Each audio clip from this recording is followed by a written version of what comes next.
The day I learned to walk again was the same day I decided to burn everything down. I know that sounds dramatic, maybe it is. But when you've spent 14 months lying in a bed that used to belong to the life you built with your own two hands, watching the people you loved most in this world dismantle everything you ever were. Drama isn't really the word I'd use. Survival is. But I'm getting ahead of myself. Let me take you back to before any of this. Back to when I still believed that love was enough to protect you. Back to when I thought being smart meant you couldn't be fooled. I grew up in Atlanta, Georgia, Southwest Side, on a street where the houses were small but the pride was enormous. My father, Raymond Carter, was the kind of man who wore his calluses like medals. He came up with nothing, no inheritance, no connections, no safety net. Just a man who believed that if you worked harder than anyone else in the room, eventually the room would have to notice you. He started Carter Financial Group with a second-hand desk, a telephone, and a client list that had exactly 4 names on it. By the time I was 10 years old, he had 40 employees. By the time I graduated high school, he had 300. My mother, Gloria, was the quiet force behind all of it. She wasn't loud about her strength the way my father was. She showed it in smaller ways, in the way she pressed my father's shirts at 5 in the morning before anyone else woke up, in the way she sat across from me at the kitchen table every Sunday and asked me not what I wanted to be, but who. Not what career, not what salary, who. What kind of woman was I going to become?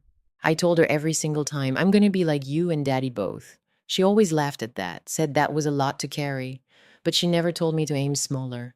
I went to Spelman for undergrad, then straight into a dual degree program at Emory, law and finance. People in my program used to joke that I didn't sleep. They weren't entirely wrong. I survived on 4 hours a night and the kind of hunger that doesn't have anything to do with food. I needed to prove something, not to anyone else really, to myself, that everything my parents sacrificed was worth it. That the daughter of Raymond Carter could walk into any boardroom in this country and command the room the same way a man twice her age could. When I was 26, my father had a minor heart scare. Nothing catastrophic, but enough for him to sit me down and say it was time. He wanted to start stepping back. He wanted me to take the lead. I was terrified. I said yes anyway. By the time I was 28, I was running Carter Financial Group. We managed investment portfolios, commercial lending, wealth management for mid-sized businesses, and high net worth individuals. My father had built a solid foundation, but I saw room to grow that he hadn't. I expanded our tech infrastructure, brought in a new division for startup funding, restructured our risk assessment model. Within 3 years, I had tripled the company's valuation. I don't say that to brag. I say it because you need to understand what I had built, what we had built as a family. Before I tell you what happened to it, you need to feel the weight of it because the people who tried to take it from me understood that weight better than almost anyone. I met Derek Whitfield at a financial summit in New York City. I was 30 years old, speaking on a panel about minority-owned enterprises scaling in volatile markets. He was in the audience. Afterward, he came up to me and said with this calm, easy confidence that I was the only person on that stage who actually said something worth writing down. I laughed, he smiled, and that was the beginning. Derek was an attorney, corporate law, mergers and acquisitions, the kind of work that required a person to be two things at once, charming and ruthless. He wore it well. On the surface, he was everything that should have been a warning sign dressed up as a dream. Tall, well-spoken, the kind of white man who had been handed every door his whole life, but somehow made you believe he'd opened them himself. And yet, in those early months, he never made me feel small. He asked questions, he listened, he showed up. We dated for a year before he proposed. We were married at a small ceremony in Savannah. My mother cried through the whole thing. My father shook Derek's hand for what felt like a very long time before he let go. And then there was Cassandra Monroe. Cass. My best friend since the first week of freshman year at Spelman, when we ended up next to each other in a sociology lecture and she leaned over and whispered that the professor's tie was the most aggressive thing she'd ever seen on a human being. I laughed so loud I got shushed. We were inseparable after that. Cass was brilliant in a completely different way than I was. She understood people, how they thought, what they wanted, what they were afraid of. She went into public relations and was extraordinary at it. She had this gift for walking into a room and making everyone in it feel like she'd been waiting specifically to see them. Clients adored her. I adored her. She and Derek got along well from the start, maybe too well, but I never let that thought finish forming. She was my best friend. He was my husband. Of course, they got along. There were moments looking back now that I can see so clearly it makes my chest ache, small things. Derek asking about the company's Q3 projections over dinner, not just making conversation, but listening in a specific way. The way you listen when you need the information, not when you're just being a supportive spouse. Cass mentioning once, almost offhandedly, that she'd run into a colleague of my father's and they'd talked briefly about the company's ownership structure. I remember thinking it was a strange topic. I didn't say anything. Then there was the conversation about the joint title. We'd been married about 18 months when Derek suggested we formalize our financial partnership, put both our names on the primary asset accounts tied to Carter Financial Group. He framed it as protection, as commitment, as the natural next step for two people who were building a life together. I told him no. Not because I didn't trust him. I told myself that. I said no because the company was a family legacy, and those accounts were structured in a way that took years to architect. Changing the title structure wasn't just symbolic. It had real legal implications for how the company was governed. It wasn't personal. Derek nodded, said he understood, said he wasn't trying to push. But his eyes went somewhere for just a second, a flicker, like a light switching off in a room you weren't supposed to be watching. I saw it and I filed it away in a place I didn't visit very often, the place where I kept the things I wasn't ready to look at. 3 weeks after that conversation, he brought it up again. Different framing. This time it was about estate planning, about making sure I was protected if something happened to him. I said I'd think about it. I never circled back. Neither did he, not out loud. But the air between us shifted in some small way I couldn't name. The night before the accident, we had dinner at my parents' house. Nothing special about the occasion, just Sunday dinner the way my family had always done it. My mother made her short ribs. My father told the same 3 stories he always told and laughed at them like they were brand new. Derek sat across from me and smiled and reached over to squeeze my hand at some point. And I remember thinking, in that completely ordinary, unremarkable way you think things when you have no reason not to, I am so lucky. My mother walked me to the car when we were leaving. It was a cool night for Atlanta, late October, the kind of evening where the air smells like leaves and something burning somewhere far off. She hugged me for a long moment. Em Guy, she said. She still called me that sometimes.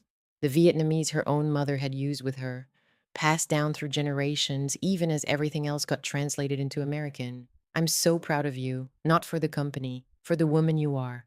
I told her I loved her. I got in the car. That was the last time I heard her voice. The next morning was gray and wet. Derek had offered to drive. My parents wanted to meet us at the Carter Financial offices to sign a routine document, a contract renewal with one of our oldest institutional partners. Simple, procedural, the kind of meeting that takes 20 minutes. I remember the rain on the windshield. I remember a text I was composing on my phone, something to my assistant about rescheduling a call. I remember the way the wipers move, that slightly uneven rhythm that I'd been meaning to get fixed for months. I don't remember the impact. What I've been told later in fragments, in careful words from people who were watching my face while they spoke. There was a collision. A commercial truck ran a red light. Our car was struck on the passenger side and my side at close to 50 miles an hour. My mother, who was in the back seat, did not survive. My father, who had been following in his own vehicle and witnessed the crash, suffered a cardiac episode at the scene and was hospitalized. And I woke up 4 days later in a hospital bed with a spinal cord injury that the doctor said would leave me unable to walk. I lay there in that white room with all those machines breathing around me, and I thought about my mother's arms around me the night before. I thought about her voice. I thought about the way my father laughed at his own stories.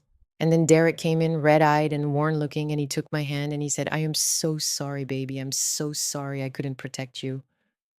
I believed him. I believed him completely, because that is the most painful thing I have to tell you. Not what they did, but how thoroughly I trusted the people who did it. How natural it all looked. How love can be the perfect camouflage for something that has no love in it at all. Cass came every day. She brought flowers, then food, then just herself, sitting in the chair beside my bed, holding my hand, telling me stories from outside that she thought might make me laugh. She was warm and present and exactly the person I needed, or so I thought. My father, I was told, had been transferred to a specialist facility abroad. Derek handled the arrangements. The best care available, he said. I pulled every string I have. Raymond deserves the best. He showed me brochures. He showed me something that looked like paperwork. I was on heavy medication. I was grieving my mother. I was learning what it meant to not feel my legs. I didn't ask enough questions. What I did have, the one thing that remained sharp even through all of that fog, was Marcus. Marcus Webb had been my assistant for 4 years.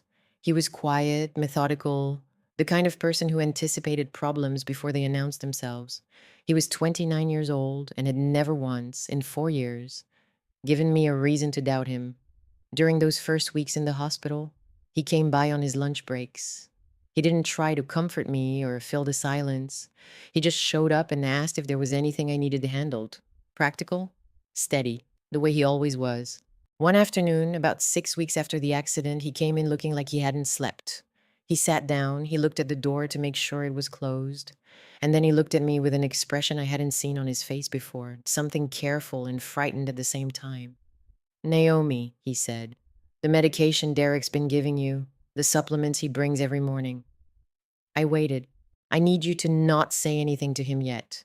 I just need you to not take them for a few days. Can you trust me on that? I looked at him for a long moment.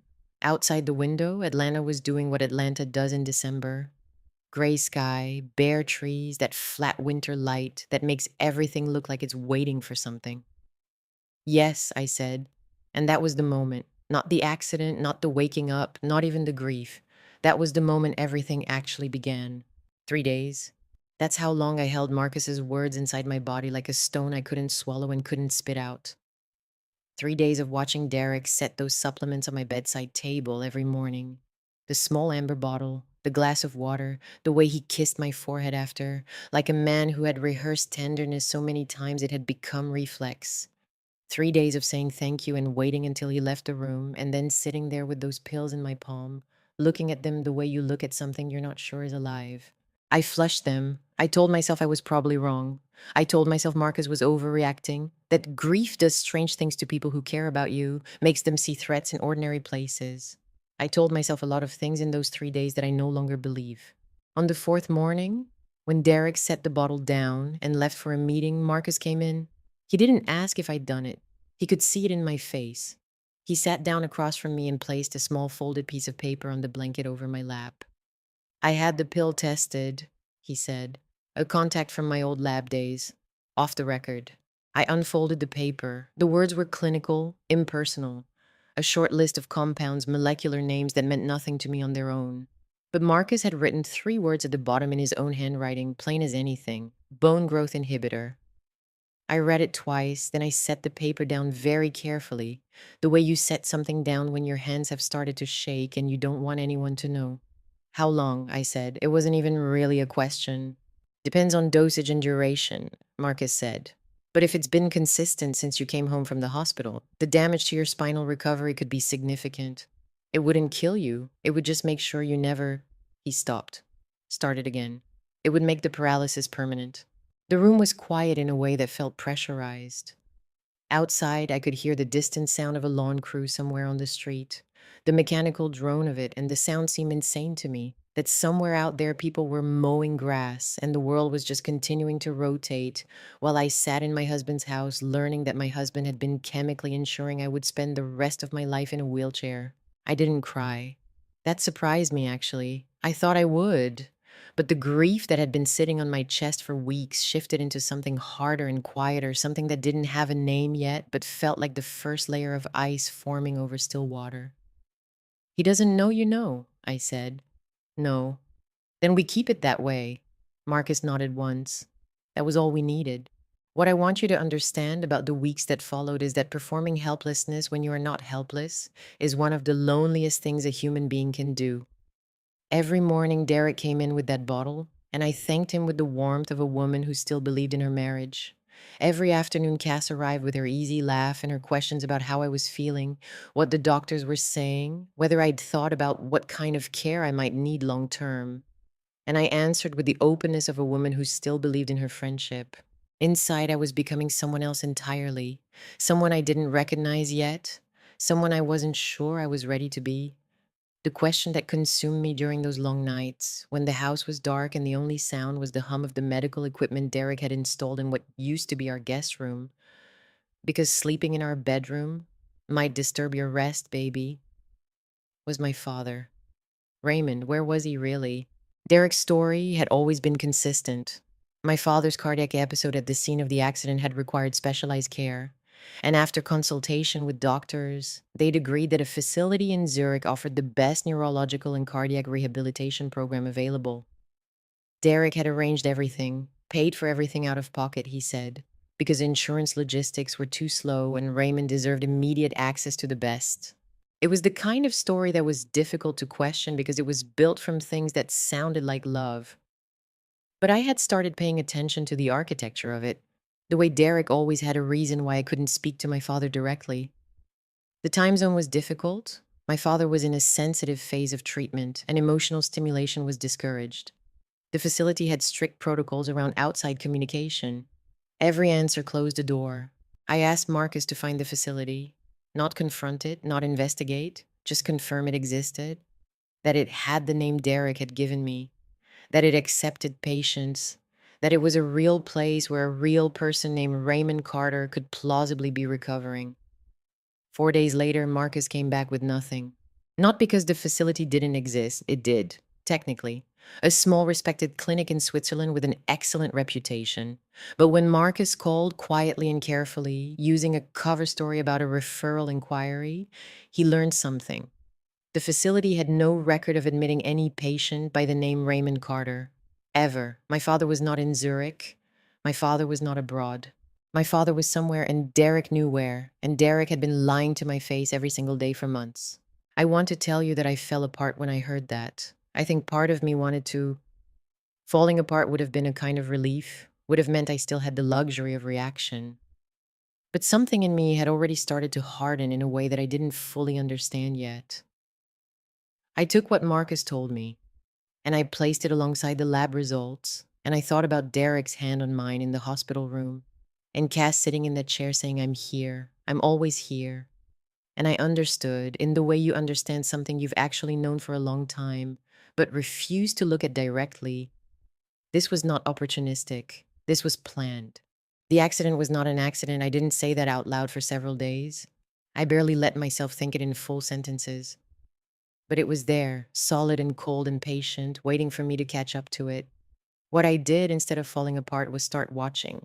I watched Derek the way I had watched markets for years, looking for the small movements that predicted the larger ones, the hesitations, the micro expressions that lasted half a second before the performance resumed. I watched him on phone calls he thought I couldn't hear, the way his voice changed register when he moved out of the room.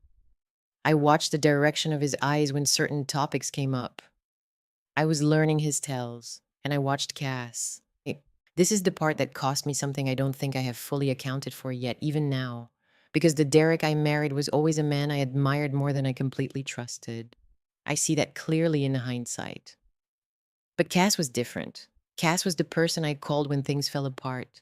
She was the history I'd built alongside my professional history, a whole separate architecture of memory and inside jokes, and the kind of loyalty that you think is structural, load-bearing, the kind that doesn't fail. Watching her started to show me the seams. The way she steered our conversations, always eventually back to the company, the structure of ownership, the board's current composition, whether my father had signed anything before the accident, whether there were provisions in the founding documents for majority control to transfer under specific conditions. She framed it as concern. She framed everything as concern. But questions that come from grief don't have the same shape as questions that come from strategy. I know the difference now. The night it broke open was a Tuesday. 3 a.m, that hour when the house has a specific weight to it, a stillness that makes every sound feel amplified. I had been sleeping poorly, not because of pain, though there was plenty of that, but because my mind had developed this habit of waking me at odd hours with details it wanted me to consider. A phrase Derek had used, a look Cass had given him over my head at some point that I hadn't processed consciously but had apparently stored. I heard his voice from down the hallway, low, careful, the specific cadence of someone who believes they are alone. I couldn't hear words at first, just the rhythm of it. I sat up in the dark and made myself be very still. Slower than I expected, but it's fine. A pause. No, she doesn't suspect anything. She's exactly where we need her. Another pause, longer, then a short exhale that might have been a laugh. The old man will sign by the end of the month. I've been very persuasive. The old man. My father. My father, who was supposedly in Zurich, recovering in a facility that had never heard his name, and Derek was talking about him like a transaction with a pending close date.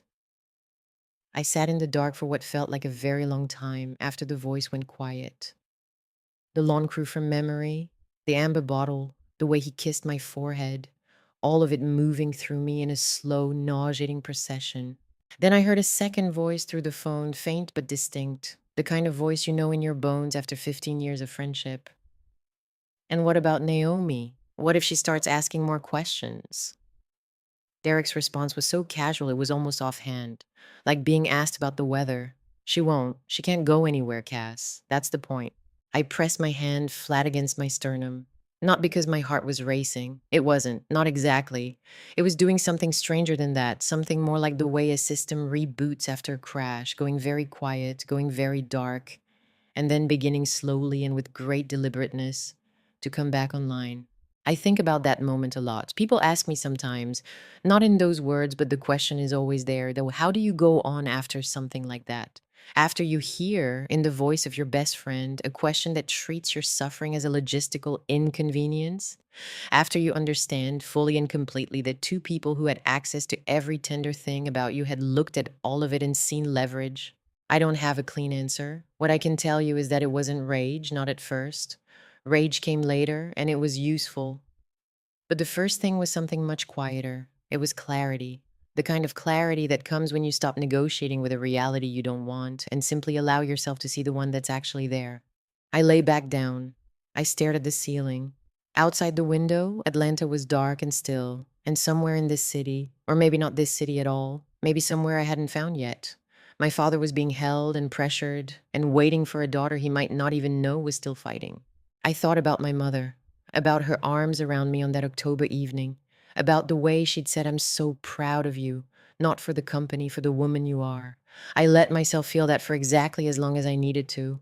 And then I put it somewhere safe, somewhere interior and protected, and I turned my attention to the only thing that mattered. I needed to get out of this bed, not metaphorically, not eventually, physically actually, with intention and a plan. I needed to rebuild the use of my body from a foundation that Derek had been quietly trying to destroy. I needed a doctor I could trust who had no connection to anyone in my current life. I needed to understand exactly what damage had been done and exactly what recovery was still possible. I needed to do all of this without Derek or Cass knowing that I was anything other than exactly what they believed me to be. A woman broken by grief and circumstance, obediently diminished, waiting for whatever came next. The performance would continue. The amber bottle would appear each morning and disappear each morning. And Derek would kiss my forehead, and I would thank him, and Cass would come by with her warm eyes and her careful questions, and I would answer them softly. And underneath all of it, invisible and accelerating, something else entirely would be underway. Marcus appeared in my doorway the following morning before Derek was up. He looked at my face, and he didn't ask what had happened. He just waited. "I need you to find me a spinal surgeon," I said. "Someone who has never treated anyone in my network. Someone discreet." He didn't flinch, didn't ask me to explain, just nodded, pulled out his phone, and started making notes. "And Marcus," I said before he turned to go, "I need you to find my father." He looked up at that. "He's not in Zurich," I said. "He's here, somewhere, and Derek knows exactly where." The morning light was coming through the window at a low angle, cutting across the floor in a long pale stripe that reached almost to the foot of my bed. Marcus stood in it without seeming to notice. He had the look of a man who had suspected something for a long time and was only now being given permission to act on it. "I'll start today," he said. "Good." I settled back against the pillows, pulling the blanket up to my waist the way I always did. The gesture of someone resigned to stillness, to waiting, to the slow passage of days in a body that wouldn't cooperate. Derek appeared in the hallway, robe, coffee, the amber bottle. "Morning, baby." He set it on the nightstand, smiled, bent down and pressed his lips to my forehead. I closed my eyes and let him. Pain has a specific grammar. There's the kind that speaks in full sentences, sudden, loud, impossible to misinterpret. And then there's the kind that whispers, the kind that finds you at 3 in the morning in a borrowed recovery room 40 minutes outside Atlanta, when you are holding a metal rail with both hands and your legs are trying to remember something they've been chemically discouraged from doing, and every nerve ending below your waist is sending up signals that are half sensation and half static. That kind doesn't have words, it has pitch, frequency, a sustained tone that lives in the space between agony and progress. And the only way to know which side you're on is to take the next step. I took the next step, then the one after that. Then my left knee buckled and I went down hard on the concrete floor. And I lay there for a moment staring at the water-stained ceiling of Dr. Yvonne Shaw's after-hours clinic, while my breath came back to me in pieces. Yvonne appeared in the doorway. She didn't rush over. She'd learned in the 3 weeks since we'd begun this that rushing over was not what I needed. "You went further than yesterday," she said. "I went further and then I fell. That's still further than yesterday."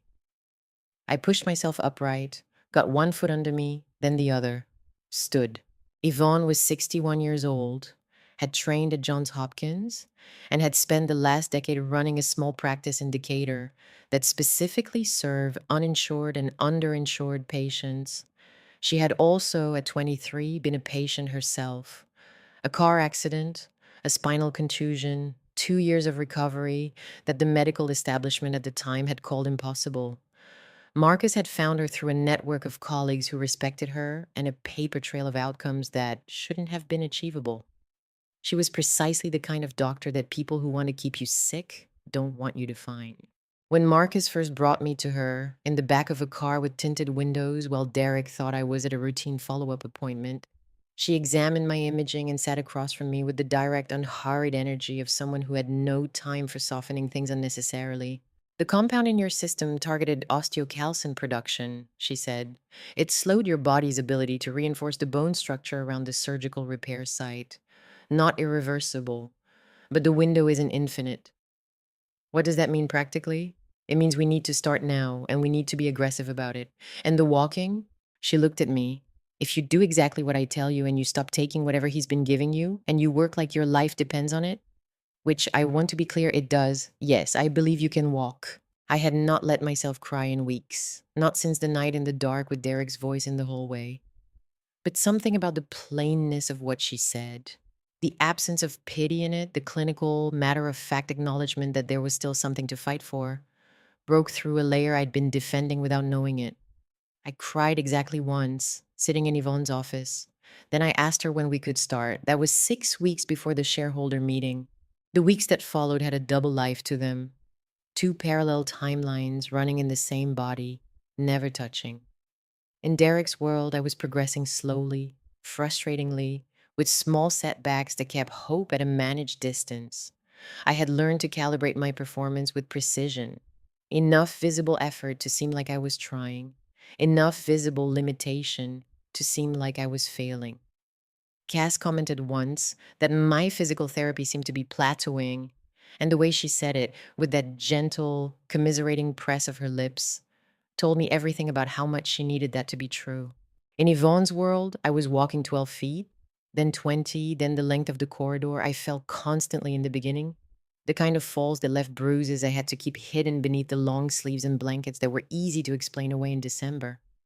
But falls are just information. They tell you where the weakness is. And I had grown very good at converting weakness into data. 3 in the morning became my hour. The house at that time was completely still. Derek slept heavily, had since I'd known him, and the guest room they'd moved me to was far enough from the master suite that no sound carried. I would ease myself out of bed, stand, and move through the dark room in increments, one hand trailing along the wall, practicing the specific quality of stillness and weight distribution that normal walking requires. Things most people never have to think about consciously. Things I had to rebuild from a cellular level in secret in the dark, while my husband slept 30 feet away, believing I was permanently, conveniently, profitably broken. The anger was fuel. I won't pretend otherwise. When my legs shook and my vision went wide at the edges from the effort, I thought about the amber bottle, about the lab results on that folded piece of paper, about she can't go anywhere, Cass. That's the point. And something would ignite low in my core, and I would take the next step. Marcus found my father on a Thursday. He texted me one word: found. I was in the middle of what I would later describe as the most pointless conversation of my life. Derek talking about expanding the house's home automation system, Cass agreeing with the kind of enthusiasm that had stopped reading as genuine to me months ago. And I felt my phone vibrate in the blanket on my lap, and I did not change my expression by a single degree.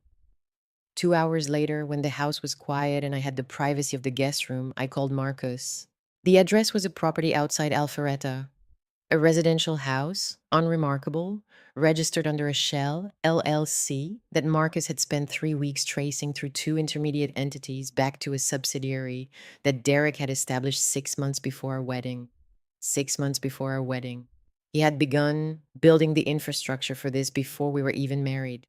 I held that fact in my hands for a moment, the way you hold something that's still burning. The following Sunday, Marcus drove me there. I was in the back seat, dressed in clothes I'd had him bring to Yvonne's clinic. Not the soft, adaptive clothing of someone who cannot walk, but actual clothes, jeans and a coat, the clothing of a person who moves through the world. It was the first time in over a year that I had worn anything with a waistband. The neighborhood was quiet. Older homes on wide lots, the kind of street where nobody looks out their window. We parked 2 houses down and approached through the side yard in the dark, and Marcus used a code he'd extracted, through methods he explained and I chose not to examine too closely, to disengage the back door lock. The house smelled like closed air and antiseptic, and something beneath that, something human and stale, that made my chest tighten before I fully processed why. He was in the back bedroom. My father, Raymond Carter, who had built a financial institution from a second-hand desk and sheer incandescent will, who had shaken Derek Whitfield's hand at my wedding with that long, appraising pause, who used to sit at the kitchen table on Sunday mornings with his reading glasses pushed up on his forehead, arguing with the newspaper like it could hear him. He was sitting in a chair by the window, thin in a way that took me a moment to absorb. The specific thinness that comes from months of intentional deprivation. The kind that's not just weight loss, but the body beginning to borrow from itself. His wrists, where they rested on the arms of the chair, had marks. Old ones and newer ones, restraint marks.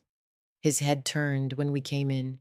The look on his face when he saw me, not just alive, not just there, but standing, on my own feet, in real clothes, in the dark room of the place that'd been keeping him. I don't have the language for it. I've tried. It was not relief exactly, though relief was part of it. It was more fundamental than that. Like a man who had been telling himself a story to survive, telling himself his daughter was out there and fighting and coming, and the story had turned out to be true. He didn't speak for a moment. His eyes moved from my face to my legs and back up again. Then he said very quietly, "There she is." I crossed the room and I wrapped my arms around him, and I felt how much smaller he'd become.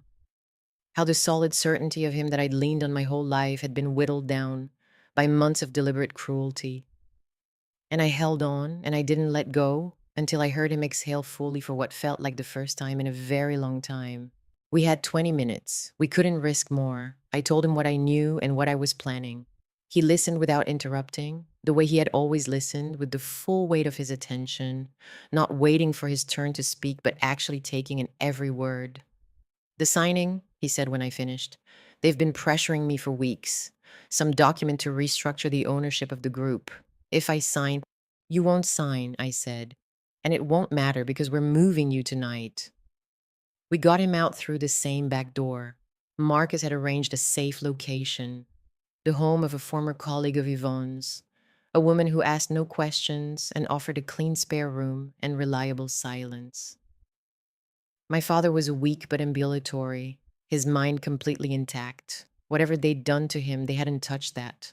In the car, he held my hand for the entire drive. Neither of us spoke much. There wasn't a need to. The evidence came together over the following 2 weeks with the methodical, cumulative weight of something that had always been there, waiting to be properly assembled.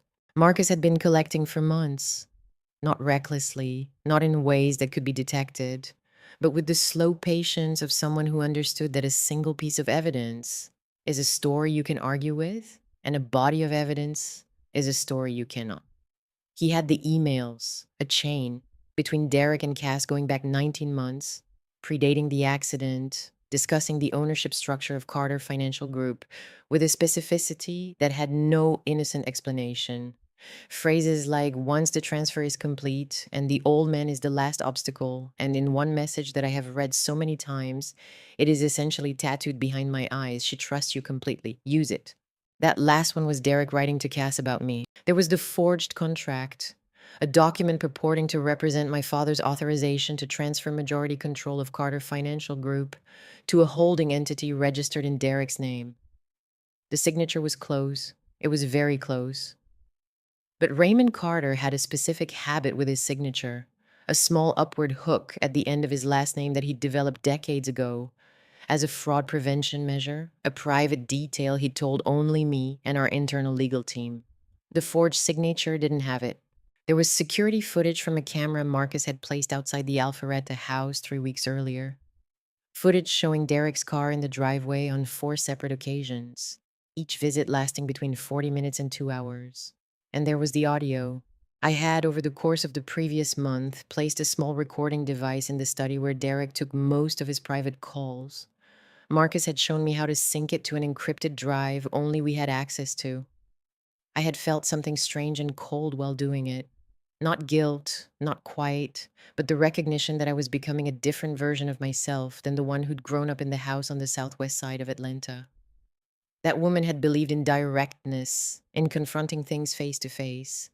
This version knew that direct confrontation, when the other side is willing to stage a car accident, is not courage, it's sacrifice. The recordings were clear. Derek's voice, Cass's voice, a third voice I didn't recognize that Marcus identified as a mid-level associate from Derek's firm, who had apparently been involved in the legal architecture of the scheme.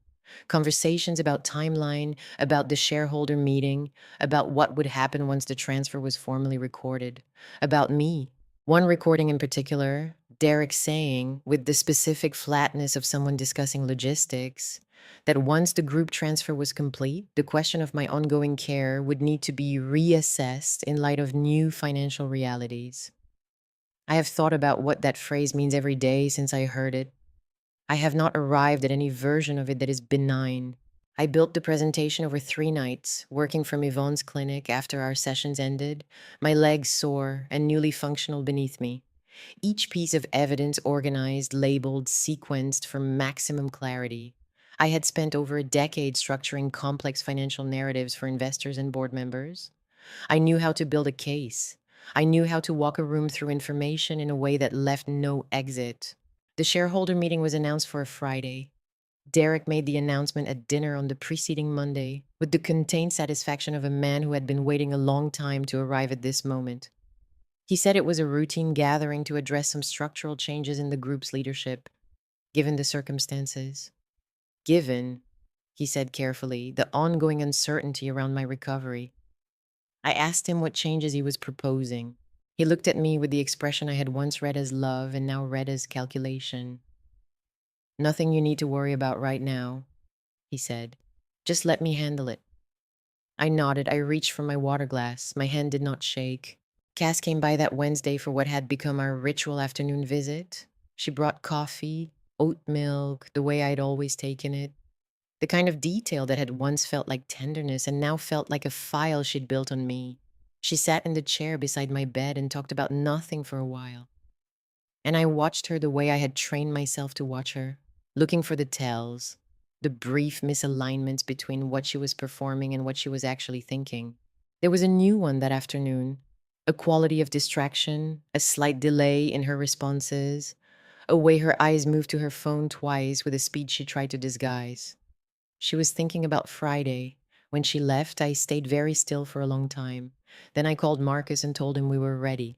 The final 2 days were the tightest I have ever lived inside. Everything we had was staged and verified and backed up across 3 separate encrypted systems. One with Marcus, one with the attorney I had retained without Derek's knowledge. A woman named Patricia Osei, who had 20 years of corporate litigation experience and zero connection to anyone in my professional circle. The third backup was with my father, now safe and recovering at the location Marcus had arranged. Because I needed him to have it. I needed there to be a version of the truth that existed independently of me, that couldn't be erased if something went wrong on Friday. Thursday night, Marcus texted, "Check your Signal app. Something you need to see." The message from a number he didn't recognize had been forwarded to him after it circulated through a contact in Derek's firm, someone whose conscience apparently had limits. 3 words and a name. "Watch your Marcus." I sat with that for a long time.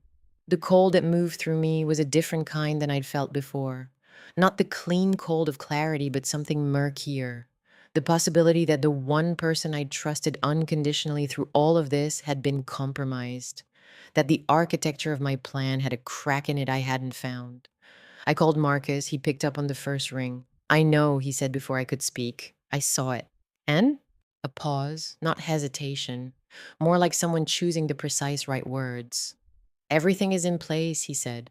"The backups are clean. Patricia has her copy, and your father has his. Whatever they think they know about what I'm doing, they don't know everything." Another pause. "Do you trust me?" I thought about the folded paper with the 3 words at the bottom. I thought about the windowless recovery room and the drives in the tinted car and the night in Alpharetta and my father's voice saying, "There she is." "Yes," I said. "Then go to sleep. Tomorrow's going to be a long day." I didn't sleep much, but I did something I hadn't done in 14 months.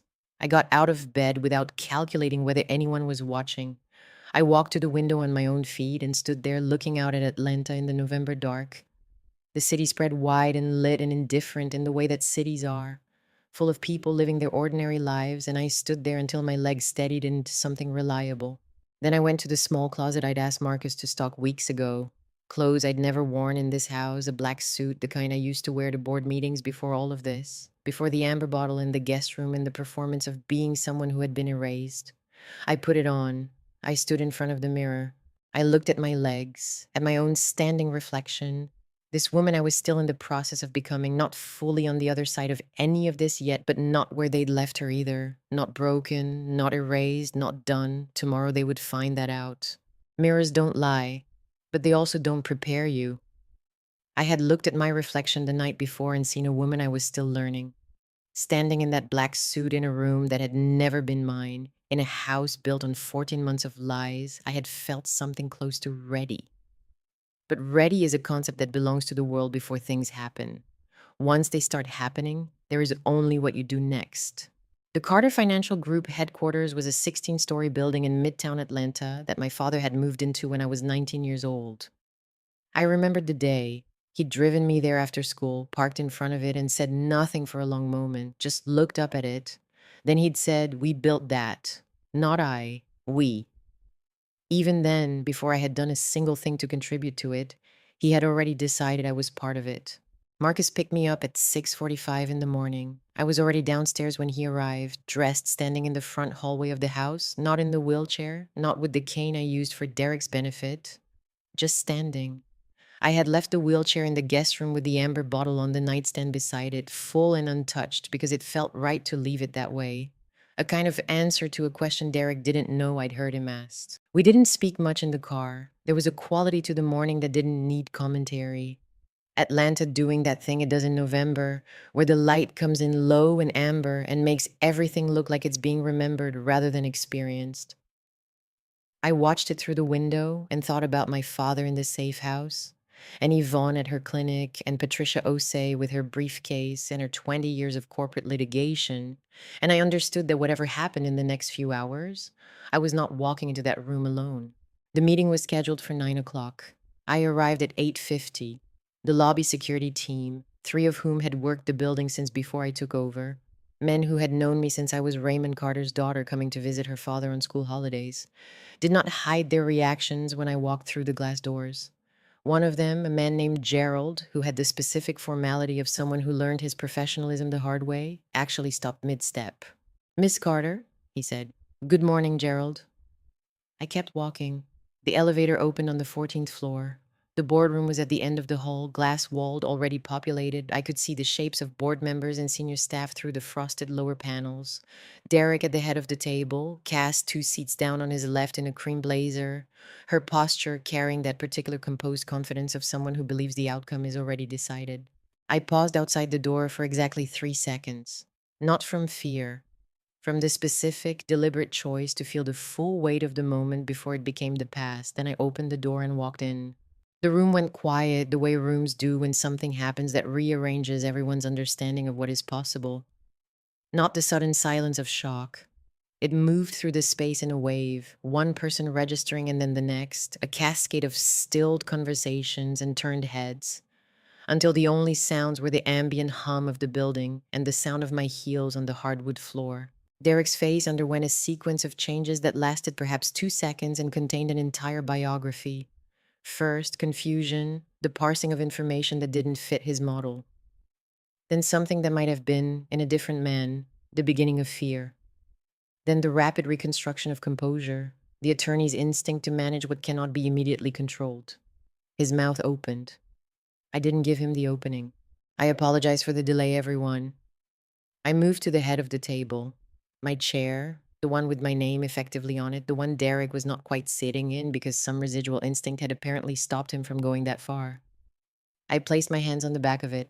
"I've been recovering, as most of you know." A beat. I'm recovered. I had worked with Patricia and Marcus on the sequencing of the presentation until 1 in the morning. We had agreed on the principle that the evidence should do the speaking, and my role was to be the room's anchor, calm, precise, unimpeachable in demeanor. When you're a black woman in a boardroom making accusations against a white man with an Ivy League degree and a firm handshake, you do not have the luxury of visible emotion. I had made my peace with that. I had also made my peace with the fact that the absence of visible emotion in that moment was not the absence of feeling. Everything I felt, I had earned. Marcus connected the presentation system. The screen at the far end of the room illuminated. I began with the forged contract, the ownership transfer document with my father's replicated signature, and then beside it a certified sample of Raymond Carter's actual signature from a document filed 18 months prior. I let the room look at the difference, the missing hook at the end of the name. Such a small thing to unravel a conspiracy. But fraud is always undone by small things. Fraudsters think in large movements. They don't guard their corners. Then the emails. I didn't read all of them aloud. I had curated a sequence of 12, displayed in chronological order, building the narrative themselves. Once the transfer is complete. The old man is the last obstacle. She trusts you completely. Use it. I watched several board members' faces move through discomfort into something more serious as they read. One woman, Denise Hawthorne, our CFO, who had been with the company for 11 years, turned to look at Derek with an expression that contained no ambiguity whatsoever. The security footage came next. Derek's car at the Alpharetta address. 4 visits, 4 dates, 4 timestamps. Then the audio. I will tell you that I had listened to those recordings many times in the preceding weeks, and I had believed I was prepared for the experience of playing them in public. I was not fully prepared. There is a difference between hearing something in private, where the pain is yours alone to manage, and hearing it fill a room full of people, hearing Derek's voice say the question of my ongoing care would need to be reassessed in a space with 12 witnesses, watching their faces as they understood what that meant, what it had been intended to mean. Cass did not move through the entire presentation. She sat with her hands folded on the table and her eyes focused at a middle distance that was neither the screen nor me nor anything in the room. She had the particular stillness of someone who is rapidly calculating and finding no viable exit. Derek, to his credit as a performer, attempted a rebuttal. He spoke about fabrication, about disgruntled employees, about a wife whose grief had apparently produced a persecution narrative. His voice was controlled and measured and would have been persuasive to someone who hadn't just seen 12 emails with his name on them, read in sequence. No one in that room was that someone anymore. He stopped speaking when Patricia Osei walked through the boardroom door, briefcase in hand, and introduced herself as my legal counsel. She handed Derek a copy of the filing she had submitted to the Fulton County Courthouse at 8 that morning. Criminal charges, fraud, conspiracy, unlawful imprisonment of Raymond Carter, and a fifth charge related to the evidence suggesting the accident had not been accidental. The room fractured. Multiple board members stood, voices overlapping, Derek's composure finally failing. Not all at once, but at the edges first, the way ice breaks from the outside in. He said something to Cass in a low, urgent voice that I couldn't fully hear. She said something back. Then Derek stood, and before Patricia or the security personnel she'd arranged to be stationed in the hall could fully respond, he moved toward the door. Cass followed. I did not go after them. That was not my role. That had never been my role. My role was the room, the evidence, the record, the reclamation of everything that had been taken from Carter Financial Group, from my family, from my father's legacy.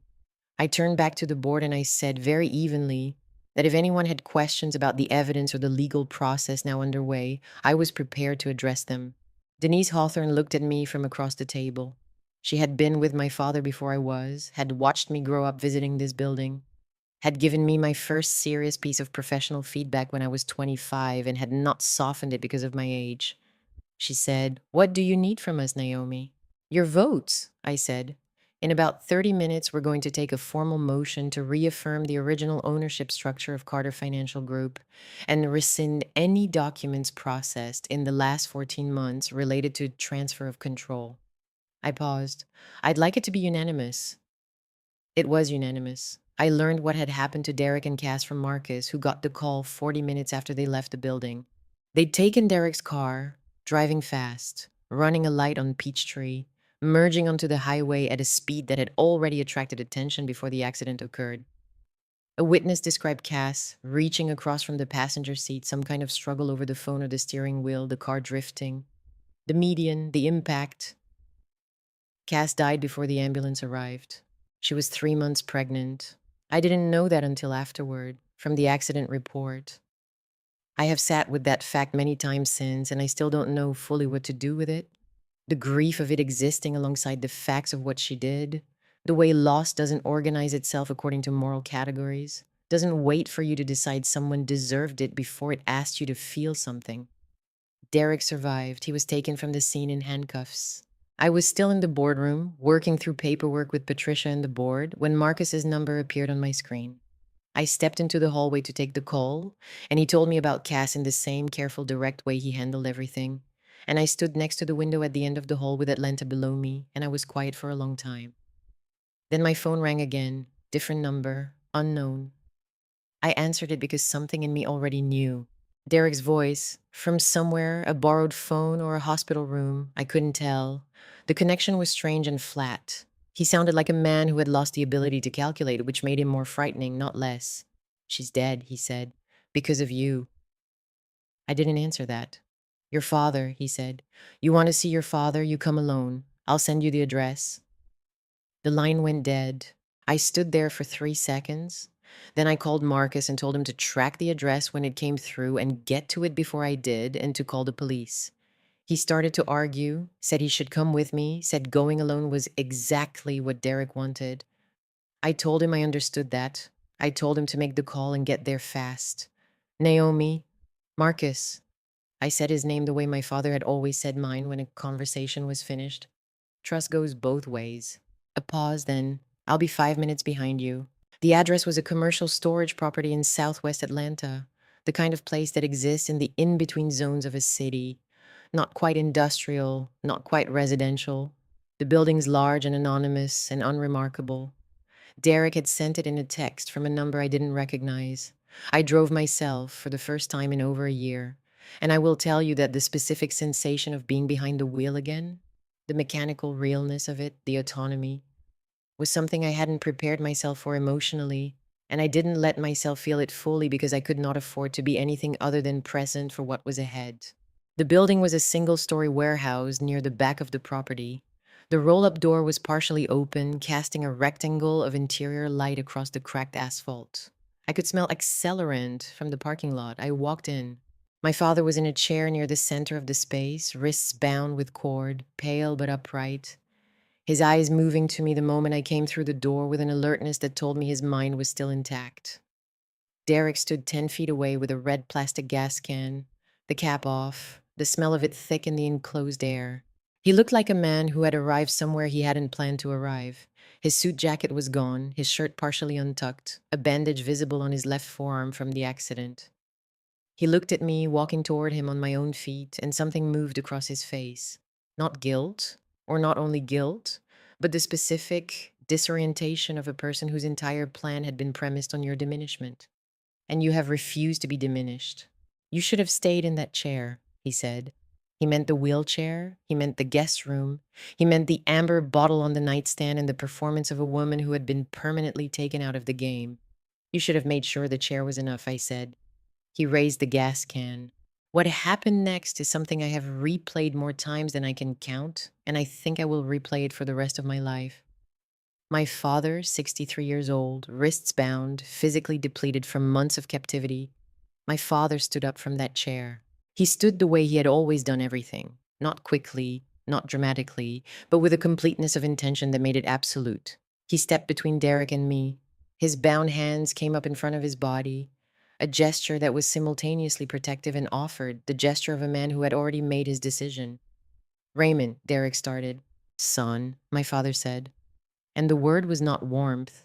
It was weight. It was the full gravity of what Derek had profaned by accepting it. You are done here.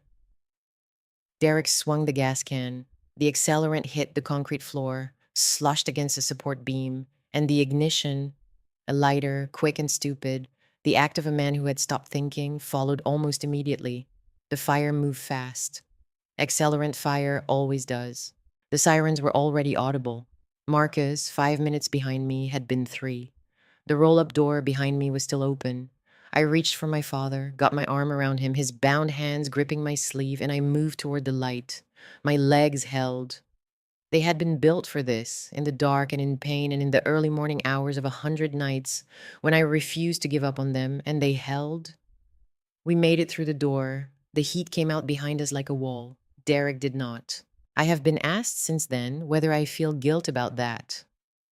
Whether I replayed the moment and wondered if I could have done something different, moved faster, made a choice that changed the ending. The honest answer is that I have sat with that question long enough to know what it actually is. It is the last leverage a situation like this tries to have over you.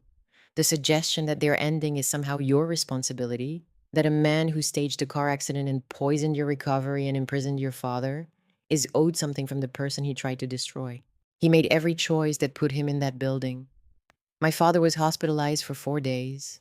Dehydration, muscle atrophy, 2 cracked ribs from an incident that had occurred during his captivity that he described with a brevity that told me everything about how much he didn't want me to carry it. He recovered.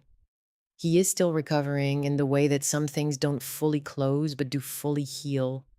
The wound and the scar being different categories. Marcus turned himself in the following week. He had known earlier than he initially told me about the potential involvement of Derek's firm in the legal structuring of the scheme. He had spent time deciding whether to come forward before the accident and had not, for reasons he described to me and to the investigators with the same unflinching honesty that had always been his defining quality. The DA's office took into account his cooperation and the role he'd played in building the case. The sentence was light. He served it. I was there when he got out. Carter Financial Group was formally returned to its original ownership structure, 31 days after the shareholder meeting. We had lost some institutional clients during the chaos of the preceding weeks. That was expected and honest, and I didn't chase them. The ones who came back did so because of the company's record, and I preferred that. I preferred to build from what was real. My father came back to the office for the first time on a Thursday morning in February. I met him in the lobby. Gerald held the elevator for us. We rode up to the 14th floor without talking, and when the doors opened, we stood for a moment looking down the hall toward the boardroom, toward the window at the end that faces Midtown. toward the place where my name had been spoken back into existence in front of 12 witnesses. He put his arm around my shoulders. I leaned into it the way I had leaned into it since I was small enough to be carried. "We built that," I said. He laughed. The same laugh from every Sunday dinner, the one that had always made me feel like the world was bigger and more manageable than it seemed. He hadn't lost it. Through everything, through months of captivity and fear and deliberate diminishment, he had not lost that laugh. We went inside. Here is what I know now that I didn't know before all of this. Strength is not the absence of being broken. I was broken. I was broken by grief and betrayal and months of lying in a bed being told by the very person who put me there that I would never stand again. The breaking was real, but breaking and breaking down are not the same thing. One is something that happens to you, the other is a choice. And it is a choice you make over and over again. In the dark, on a concrete floor, 3 in the morning, reaching for a wall and finding it and standing up. I don't know what you're carrying right now. I don't know what room someone has tried to keep you in, what version of yourself someone has decided is more convenient for them. But I know this: the people who bet on your limitation are always eventually wrong, because they're not betting on you. They're betting on the circumstances they created. And circumstances are not permanent, you are. If this story reached something in you, something you've been sitting with, something you've been afraid to say out loud, something that felt a little less impossible to carry after hearing it, I want to know. Tell me in the comments. Tell me where you're watching from. Tell me what you're standing back up from. I read every single one. And if you're not subscribed yet, please. There's more. There's always more. Because this is what I learned from everything I've been through. The story is never over until you decide it is, and I am nowhere near done.